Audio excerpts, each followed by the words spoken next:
Japan এমন একটি lift তৈরি করছে যা মাত্র কয়েক ঘন্টার মধ্যে পৃথিবী থেকে মহাকাশে পৌঁছে দেবে। যখন পুরো বিশ্ব এই নিয়ে স্বপ্ন দেখছে, তখন জাপান সেই স্বপ্নকে বাস্তবে রূপ দিতে যাচ্ছে। আজ আমরা জানবো জাপানের সেই অসাধারণ প্রজেক্ট সম্পর্কে, যা মহাকাশে আমাদের পৌঁছে দেবে মাত্র কয়েক ঘন্টার মধ্যে। এই প্রজেক্টটির কাজ শুরু হবে 2025 সালে। এটি কল্পনা বা সায়েন্স ফিকশনের মতো শোনালেও বাস্তবে রূপ দিতে কাজ করছে শিজুকা বিশ্ববিদ্যালয়ের বিজ্ঞানীরা। 2018 সালে বিজ্ঞানীরা একটি ছোট মহাকাশ লিফটের সফল পরীক্ষা চালিয়েছিলেন। এটি ছিল এই প্রজেক্টের প্রথম বড় সাফল্য, যা এই স্বপ্নকে আরো বাস্তবসম্মত করে তুলেছে। এই লিফটে ব্যবহার করা হবে কার্বন ন্যানোটিউব, যা ইস্পাতের চেয়ে 20 গুণ শক্তিশালী। এর মাধ্যমে লিফট হবে হালকা তবে অত্যন্ত মজবুত।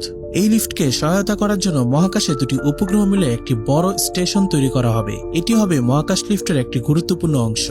বিজ্ঞানীদের মতে এই প্রজেক্টটি 2050 সালের মধ্যে সম্পূর্ণ হবে। তখন মহাকাশে যাওয়া হবে আমাদের দৈনন্দিন জীবনের অংশ। এবং যদি আপনি বিজ্ঞান ও প্রযুক্তির এমন অসাধারণ আবিষ্কার সম্পর্কে আরো জানতে চান, তাহলে সাবস্ক্রাইব করে আমাদের সাথে থাকুন।